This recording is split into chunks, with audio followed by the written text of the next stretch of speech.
Hey one, hey all, welcome back to the channel. It's time to sound the alarm because we're looking at the new Kingdom Wave 2 Inferno. He's going to be our focus this time around in the latest GotBot True review.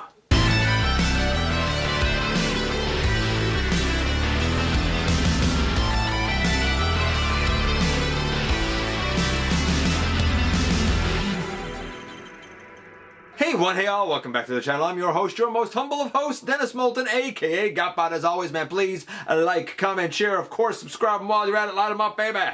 Hit that notification bell, please. It helps me out a ton. It lets you know when content of all sorts goes up here on the channel. Check out Machinery of Man, The Everything Factor, Transformers, Collectors NL, and all the other groups that I am either a mod or an admin for. All those links in the description down below. Check me out all across social media, man. All those links also down in the description below. And if you're in a position to help the channel to grow, you can use the donate link. Check us out on Patreon. See what we offer to you through Teespring. Or, of course, you can hit the join button right here on YouTube and become a channel member. And this is indeed Wave 2 Voyager class Inferno. I have this really all thanks to Starscream Wife. It was a little bit of a roundabout way because she actually kind of accidentally didn't pick him up for me, but he had been brought up as a price reference for something else that she was buying for me. And when I went after work and looked for this guy, he still happened to be like in a shopping cart up by like customer service, waiting to go back to the toy department to be put back on the shelf. And it was luck that I found this guy, but I'm so happy I did. Look, I really liked Grapple, so I have high hopes for this guy. Let's see how he pans out, because it's time for us to head over to the table and take a closer look at this lad. And yes, indeed, here we have Voyager Wave 2 Inferno for the Kingdom line. And this is a guy that we're actually going to have an opportunity now to do the transformation going from vehicle back to robot, because we kind of done the transformation before when we looked at Grapple. We'll talk about that in a bit. But before we do any of that, we're going to take a look at the packaging. And this packaging was a bit strange. Now, first and foremost, we have a beautiful image over here of Inferno and Inferno down here in his truck mode. It looks great. Now, this is where, actually, I guess I'll show the side here. I mean, the side is the side, the back is what it is. Now, this is where things get a bit strange. On mine, there was one piece of tape, and it was right here over this tab. There was no tape over the tab on the side. There was no tape on this side. There was one piece of tape right here, but it was double taped, and it was very difficult to cut through. There was no tape, there was no sign of tape, there's nothing else there. Then, when we get inside, as where the lower section here has been well known in recent times to kind of have like a bit of a indent at the bottom, and like behind that is where you'll find a lot of the accessories. His accessories were attached on the like side of the cardboard inside the main box. And the collector card thing, usually that's just kind of pushed down in a slot, but that slot was also taped over. It was strange. And for those who know inside the packaging, you'll know this, the ties have had a little kind of plastic circle on the back that they sort of go through. That wasn't the case here. The ties just went through the plastic, or sorry, through the cardboard backing, and that was it. There was no little like plastic circles that they go through on the back. I have not experienced that kind of packaging mechanism at all with anything in the Kingdom line as of yet. I don't know if it's like a bit of a running change to their packaging or what. I was a bit concerned. Maybe, normally I would say I'd be concerned maybe this was bought and returned or something, but I can guarantee you that wasn't the case, because these like just came out, and my wife's, Starscream Wife is wonderful. She went and made sure that first day that these were on the shelves here that she was able to go and get it early in the morning for me. So it's not a return thing, it was just weird packaging.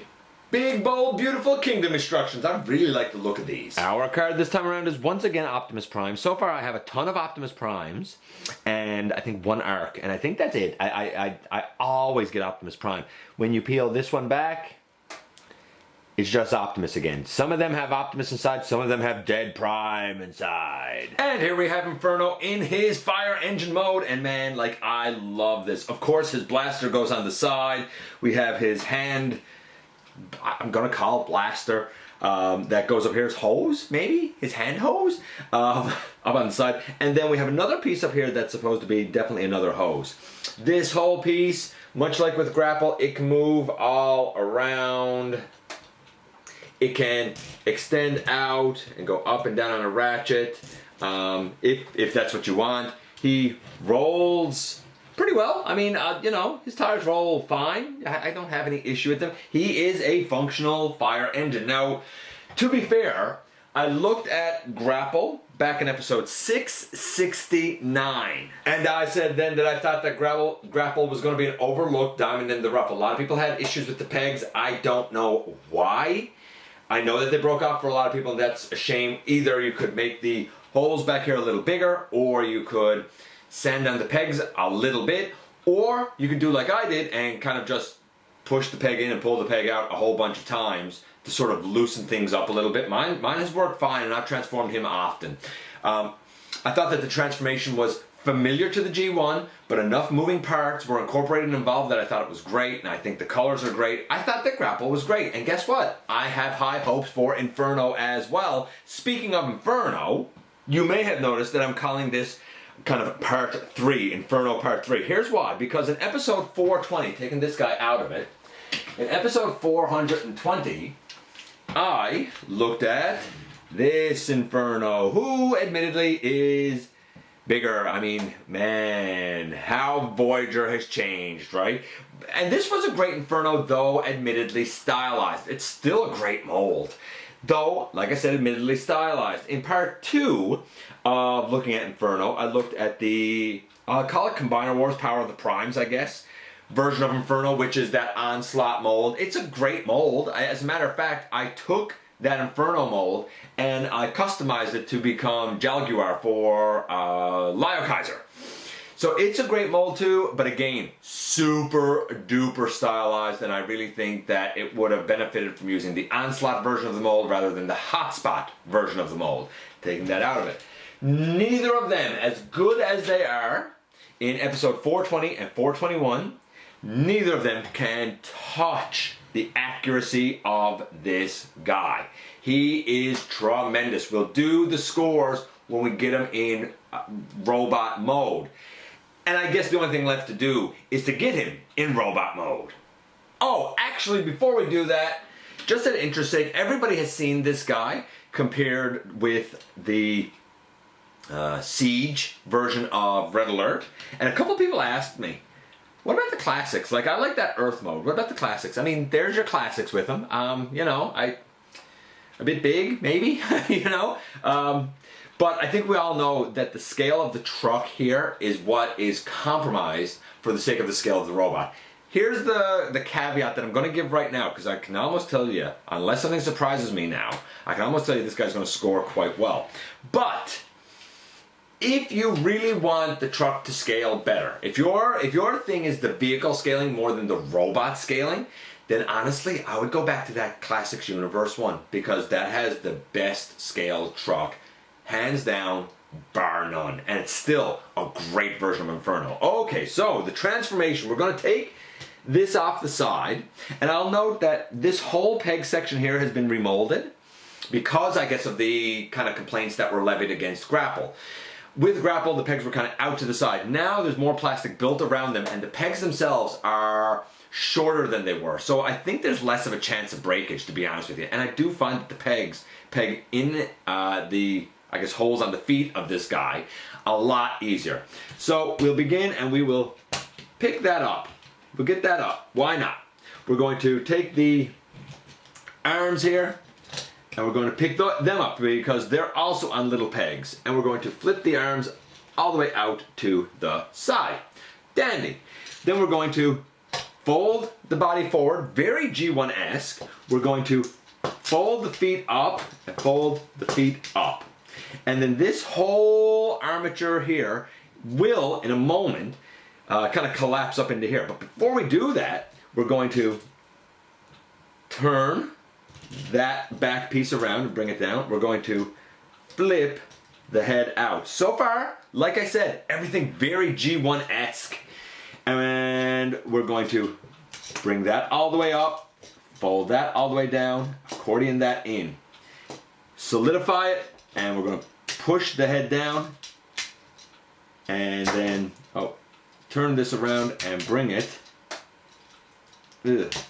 all the way down like that. I'm going to stand the guy up so we can do the finishing touches. And as I said, finishing touches, so we come here on the side and we take off the little silver piece, and that goes in there. We fold out this hand, we open out these wing pieces, and we come here and take this little nozzle piece off, and there's a little peg over here.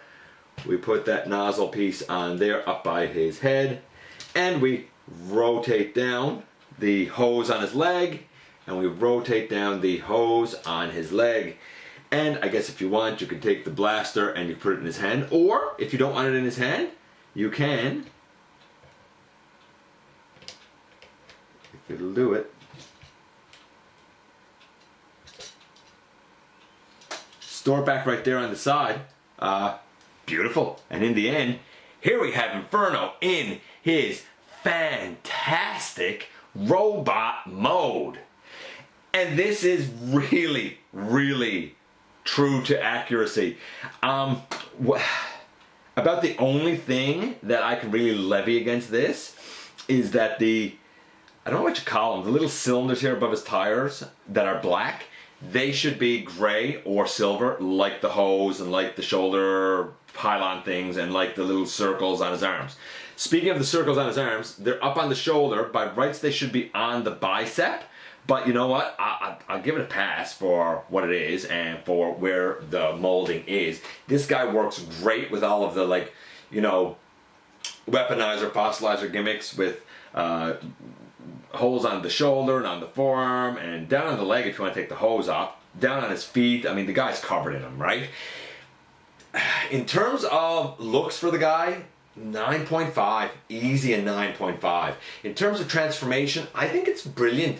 It's so G1 familiar, but yet everything works so well. I thought it worked well with Grapple as well. I'm going to say it's at least, again, a 9.5, maybe a 10, based on my experience.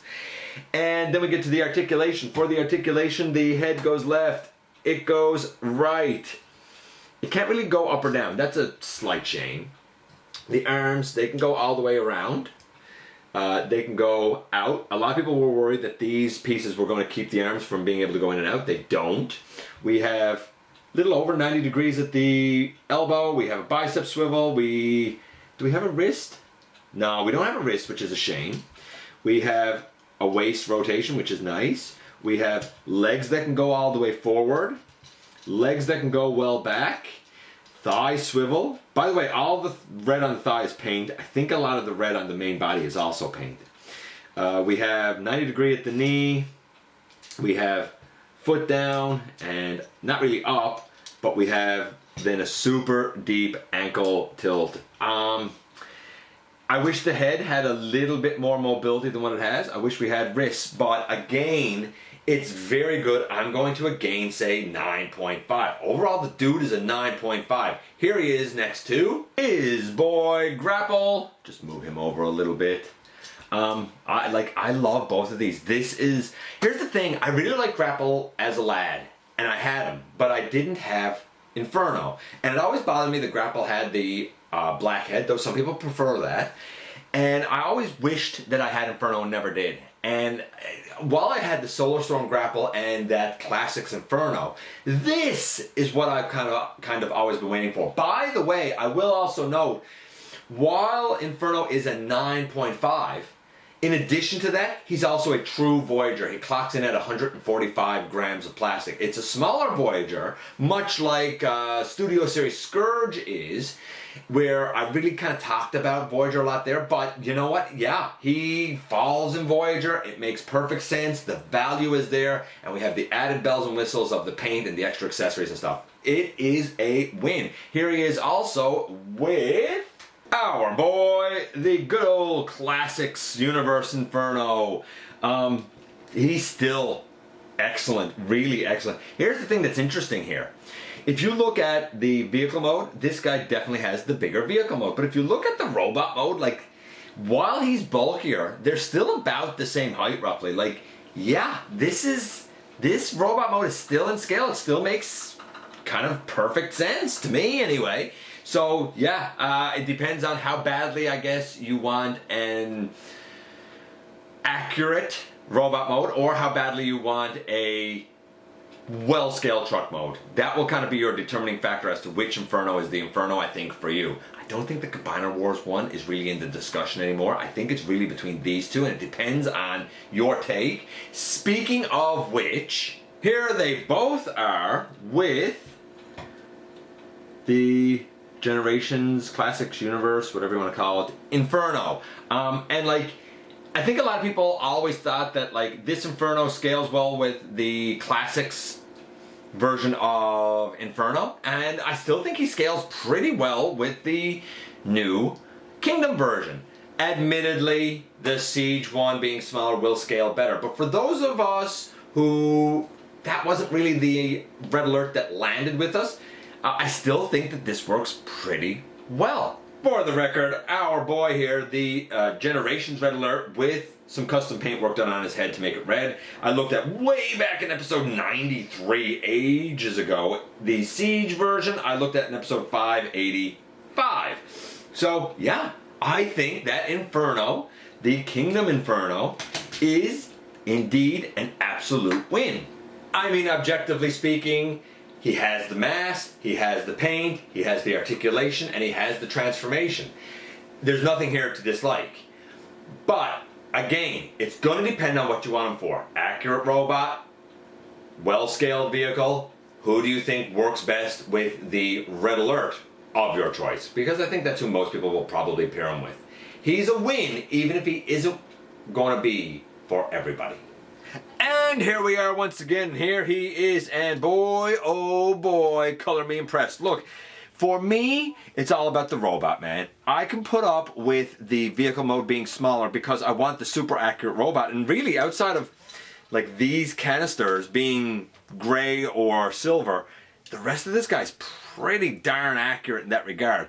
If you have a problem, like I said a couple of times, if you have a problem with the vehicle being too small, then maybe the Classics Universe one is still the one for you to go with. And that's still a tremendous one, no doubt about it. But it's not quite as accurate as this guy is. I love the familiar G1 transformation. I love the paint here. I love the fact that he has the mass that a Voyager is supposed to have. Everything here, to me, spells success. And honestly, that's good enough for me to give this guy a very strong recommend. Let me know what you think about Inferno. Do you like him? Do you not like him? Is he your Inferno of choice or not? I appreciate you guys coming by, giving me some of your extremely valuable time. I do know how important it is to you if you're in a position, man, to help the channel to grow. You can use the donate link. Check us out on Patreon. See what we offer to you through Teespring. Or, of course, hit the join button right here on YouTube to become a channel member. While you're at it, man, hit the subscribe button. Stick around. Have some fun with us.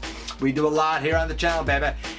And don't forget that somehow, somewhere, each and every single day, you do make a difference. And I look forward to the next time that you and I get together to have another visit, either in the live streams on Thursday nights at the stop motion premieres or the old-fashioned way, baby, right here inside the videos.